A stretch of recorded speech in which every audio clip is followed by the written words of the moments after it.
Let me introduce you to the artist Kelsey Montague.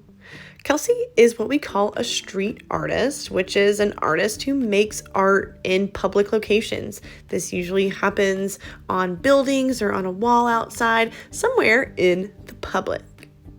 Now, Kelsey is most famous for her wings. Do you want to know how she got so popular? Well, basically, Taylor Swift posed in front of one of her murals back in 2016. And then pretty much Kelsey Montague went viral after the Swifties got a hold of it. Now huge companies and cities in really big places commission her or pay her to do a mural for them. Her artwork is so successful because it's interactive. This means that the public is encouraged to go take pictures with it.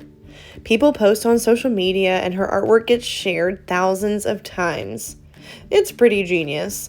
I mean, there is almost always a line to have your photo taken in front of one of her murals. I would know. I went to see Kelsey's famous wings in Nashville. Street art like Kelsey's and many others is so important because it gets people and families out to go see art. It even attracts some of the doggies. Look at how cute these puppies are. In the next few weeks, we're going to be creating an installation inspired by Kelsey Montague in our school. Everyone's going to create a few feathers for Townville's very own wings. I'm so excited, so check out how we're going to do this.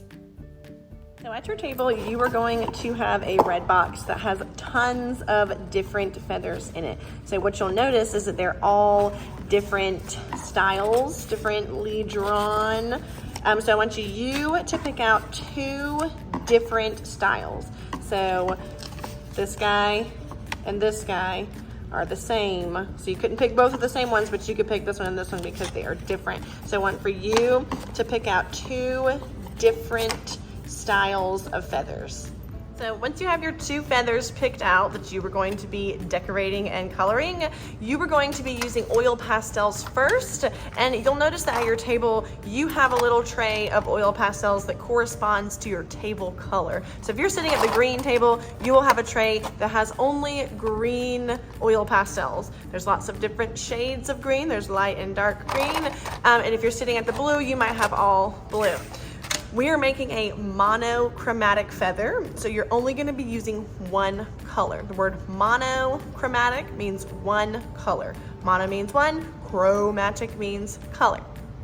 You'll be sharing the oil pastels with the people at your table, and you are going to use those oil pastels to just add some lines to your feather. So you're not going to use the oil pastel to color inside your feather. You're only going to use it to add some lines. So let me show you. You can pick any color that's in your little tray, and you can add maybe some lines that go out from the middle.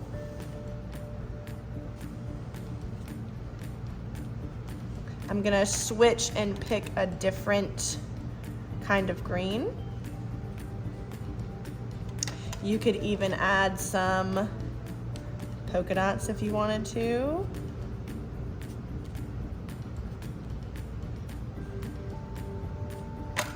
But I am trying to use lots of different kinds of green. So I've changed oil pastels a couple of times, but you will notice that I haven't colored inside anywhere. I'm just adding a few little lines for those texture details.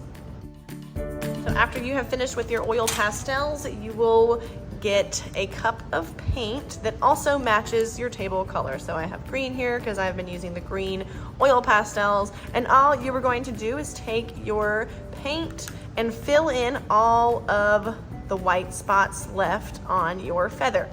Now it is totally okay if you go outside the lines, and you can paint directly on top of your oil pastels because liquid watercolor paint and oil pastel do not mix together.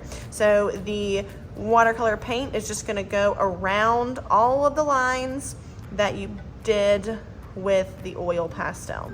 So it's not gonna even take you that long. You will be finished in no time. I'm gonna get my other one going. Again, it is okay if you go outside the lines, and you can paint right on top of your oil pastel.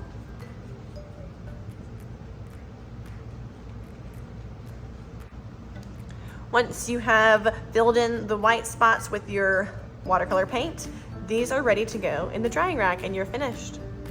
We will be cutting these out for our installation, but we obviously have to wait until they are dry. So once they are dry, we will cut them out. I may have some helpers cut them out. That way we can get this project up and on our beautiful walls of our school. So when we are done, we'll cut those out and they will be ready to go. Now let's get started.